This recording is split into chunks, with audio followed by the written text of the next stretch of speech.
저는 서울 강남역 근처 조용한 북카페 창가에 앉아 있었어요. 밖에는 3월의 차가운 비가 내리고 있었고 테이블 위에는 식어버린 카페라떼 한 잔이 놓여 있었죠.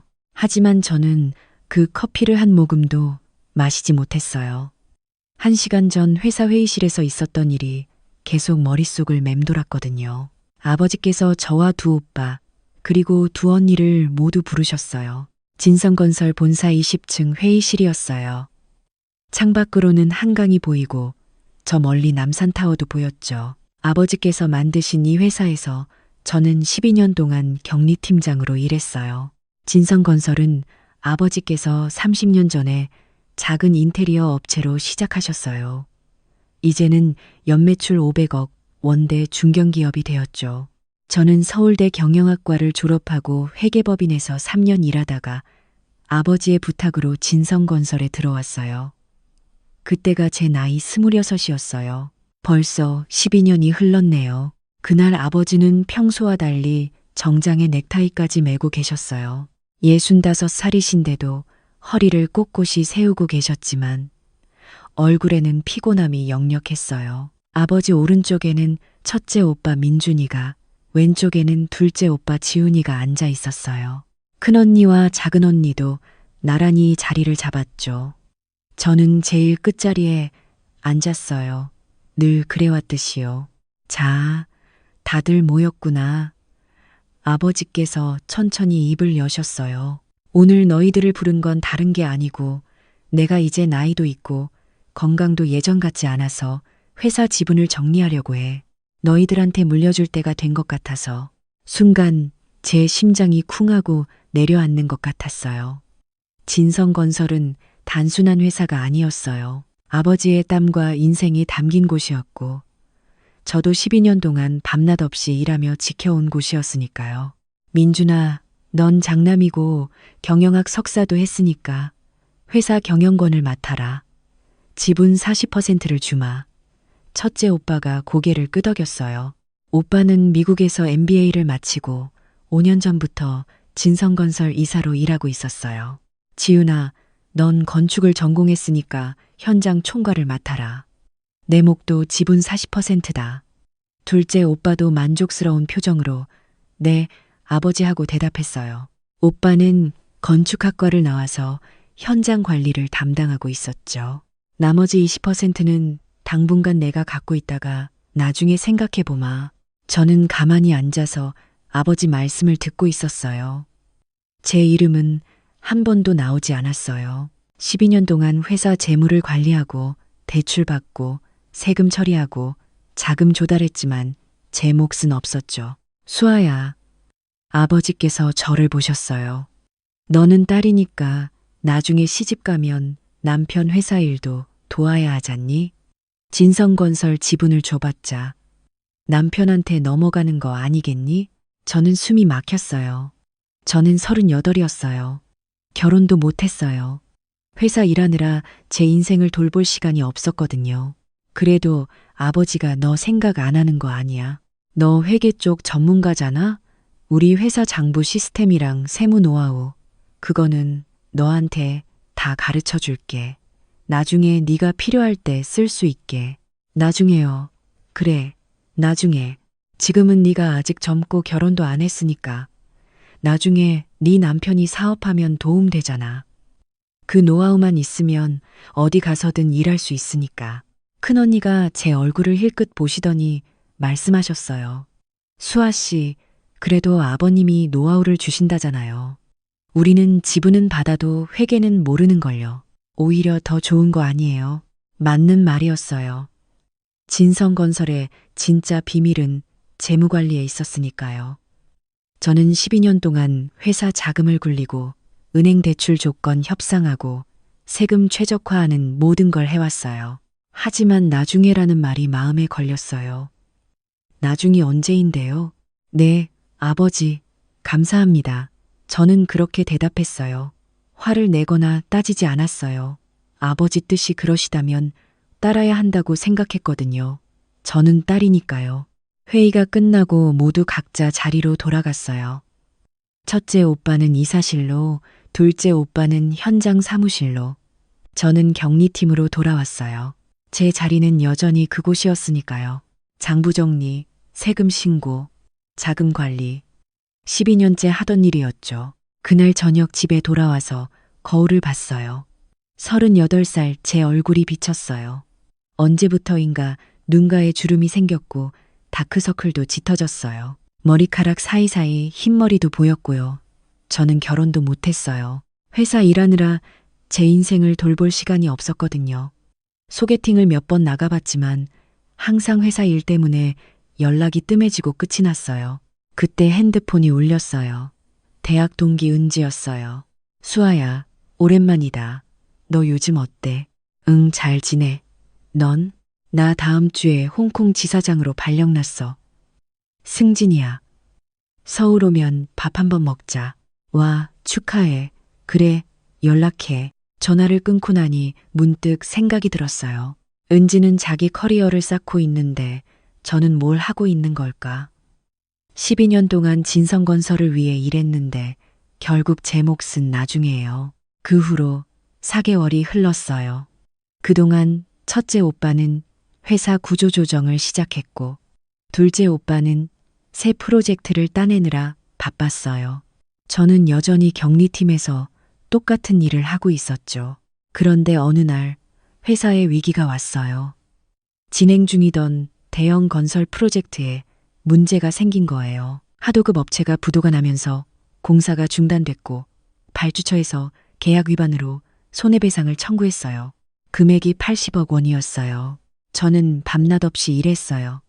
은행과 협상해서 긴급 대출을 받고 자금 흐름을 재조정하고 다른 프로젝트를 당겨서 현금을 확보했어요. 새벽 2시, 3시까지 회사에 남아서 일했죠. 어느 날 새벽 4시에 집에 들어왔을 때 핸드폰에 부재중 전화가 32통이었어요. 첫째 오빠 12통, 둘째 오빠 11통, 큰언니 5통, 작은언니 4통. 첫째 오빠한테서 카톡이 와 있었어요. 수아야, 어디야? 회사 급한데 전화 좀 받아. 자금 상황 체크해야 하는데. 수아야, 내일 아침 은행 미팅 자료 준비했어. 꼭 필요해. 둘째, 오빠 카톡도 왔어요. 수아야, 현장 인건비 지급일인데 돈 준비됐어. 안 되면 난리나. 큰언니한테서도 왔어요. 수아씨, 오빠가 너 찾는데 연락 안 돼. 무슨 일 있어요? 저는 핸드폰을 내려놓고 침대에 쓰러졌어요. 너무 피곤했어요. 하지만 잠이 오지 않았어요. 마음이 너무 복잡했거든요. 그렇게 2달이 더 지났어요. 위기는 넘겼지만 저는 완전히 지쳐 있었어요. 그러던 어느 날 첫째 오빠가 저를 불렀어요. 수아야, 너 수고 많았어. 이번 위기 네가 아니었으면 못 넘겼어. 괜찮아요, 오빠. 그런데 말이야, 오빠가 말을 이었어요. 앞으로 회사가 더 커질 건데 격리팀장 일이 너한테 너무 버거운 거 아니야? 전문 CFO를 영입할까 생각 중이야. 저는 숨이 맺는 것 같았어요. 제가 부족한가요? 아니, 그게 아니라 네가 결혼도 해야 하고 애도 낳아야 할 텐데 회사 일이 너무 과중하면 안 되잖아. 차라리 일반 격리직으로 내려가서 좀 편하게 일하는 게 어때? 오빠, 저 12년 동안 이 일했어요. 회사 재무구조 제일 잘하는 사람이 저예요. 알아. 근데 수아야, 현실적으로 생각해봐. 너 지금 나이가 38이야. 결혼 정년기 지났어. 회사 일에만 매달리면 진짜 시집 못 가. 저는 할 말을 잃었어요. 제 능력이 아니라 제 나이와 결혼 여부로 평가받는 거예요. 그날 밤 둘째 오빠한테서도 전화가 왔어요. 수아야, 나 새 프로젝트 하나 준비 중인데 법인 하나 새로 만들 것 같아. 너 회계 전문가니까 좀 도와줄 수 있어? 오빠, 그건 제 업무 시간에. 야, 우리 남매끼리 그런 거 따져. 어차피 다 가족 회사잖아. 너 혼자 아는 거 쓸 거야. 같이 쓸 거야? 저는 대답하지 못했어요. 그리고 말이야. 아버지가 너 주신다던 회계 노하우. 그거 좀 정리해서 나한테도 알려줘. 나중에 내 사업할 때 필요할 것 같아. 오빠, 그건 아버지가 저한테 나중에. 야, 진짜. 우리 남매끼리 그렇게 계산적이야. 다 가족인데. 전화를 끊고 나서 저는 창밖을 봤어요. 서울 야경이 펼쳐져 있었어요. 불빛들이 반짝이고 있었죠. 저 불빛들처럼 저도 제 인생을 빛내고 싶었어요.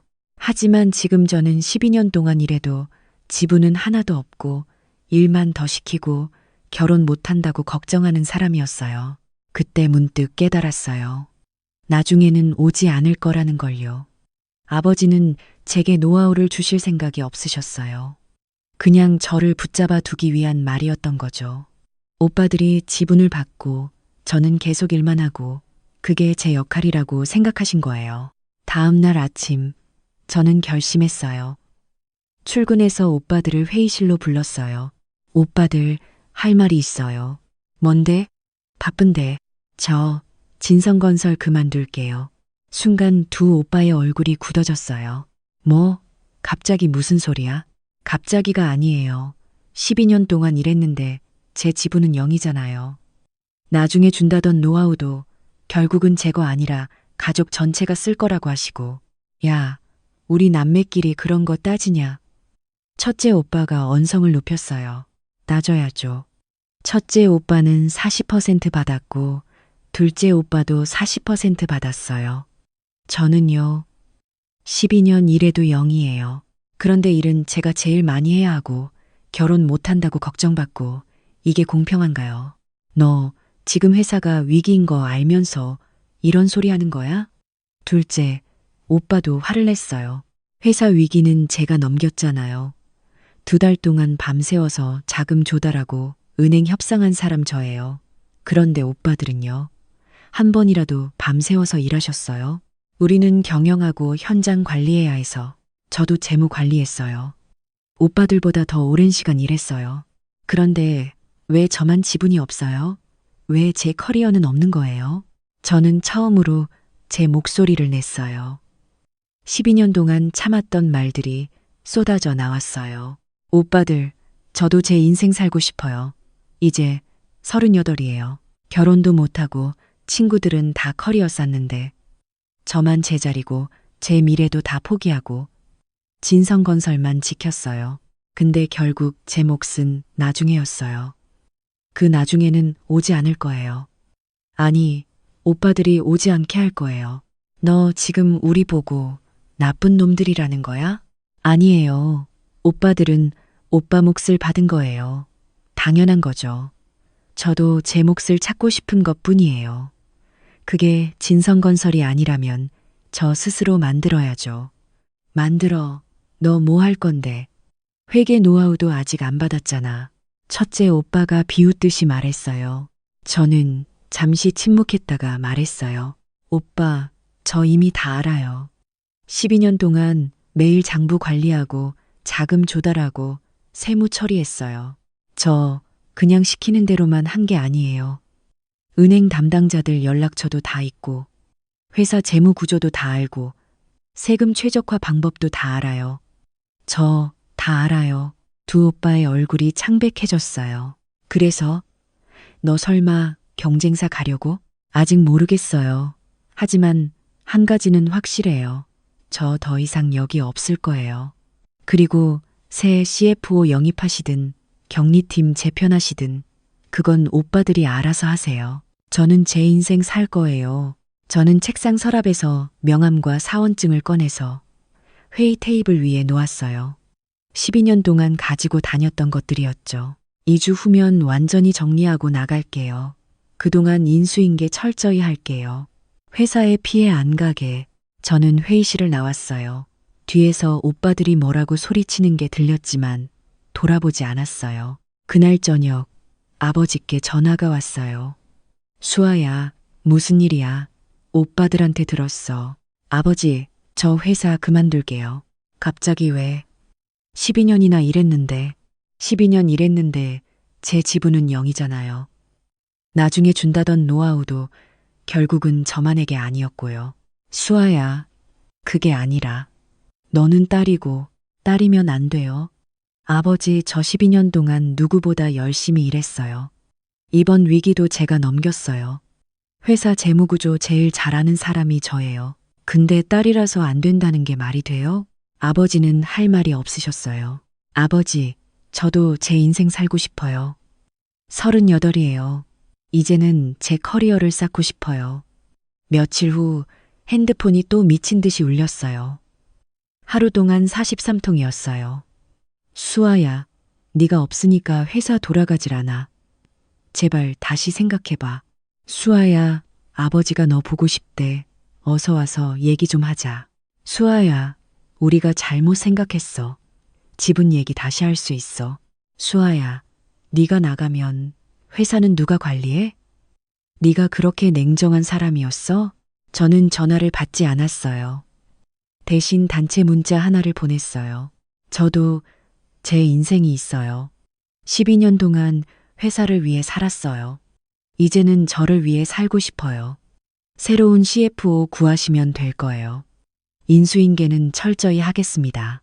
2주 후 저는 진성건설을 나왔어요.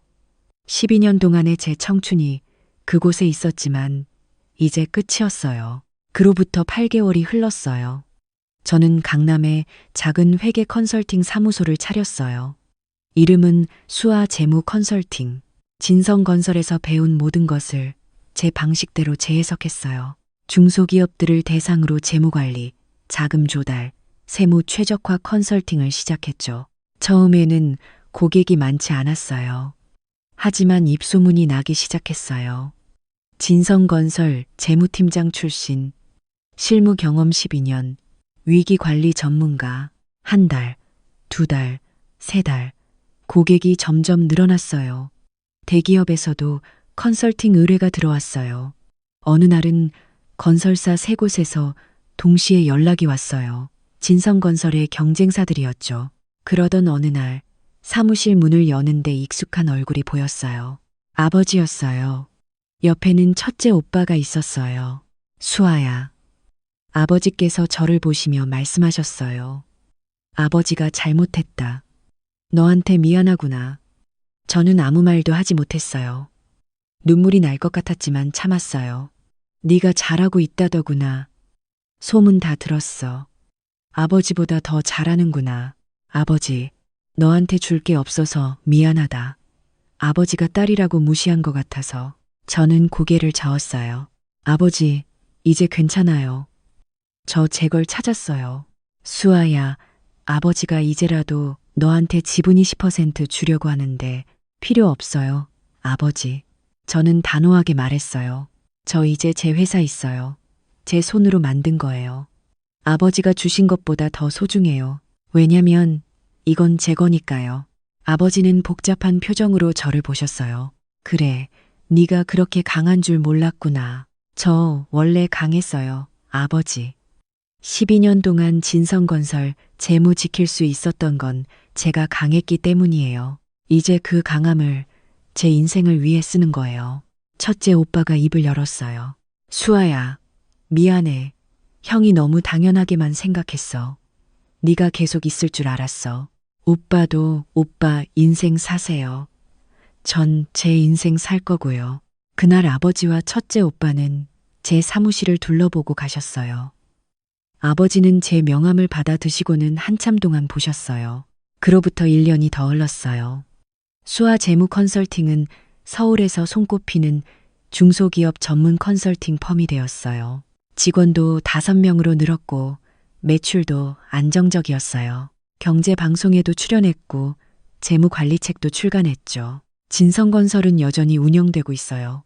하지만 재무 관리가 예전 같지 않다고 해요. 새로 온 CFO가 저만큼 회사를 이해하지 못한다고요. 아마 제가 빠진 빈자리가 큰가 봐요. 어느 날 둘째 오빠가 찾아왔어요.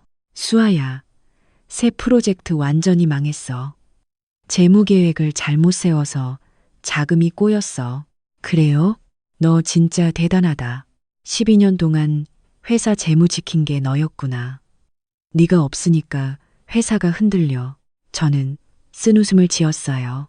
이제 알았어요? 미안해, 수아야. 우리가 너무 못했어. 괜찮아요, 오빠. 다 지나간 일이에요. 너 행복해 보인다. 네, 행복해요. 제 회사가 있고, 제 고객들이 있고, 제 미래가 있어요. 더 이상 나중에를 기다리지 않아요. 지금 제가 만들어가는 거예요. 가끔 늦은 밤 사무실에서 일하면서 생각해요. 12년 동안 진성건설에서 보낸 시간이 헛되지 않았다고요. 그 시간이 있었기에 지금의 제가 있으니까요. 하지만 한 가지는 확실히 배웠어요. 지분도 나중에는 없고 인정도 나중에는 없어요. 처음부터 공평하지 않으면 나중에도 공평하지 않아요. 그리고 딸이라고, 여자라고 당연하게 희생을 강요받아서는 안 돼요. 저는 이제 제 인생을 살아요. 누군가의 딸이 아니라 박수아로서요. 제 이름으로요.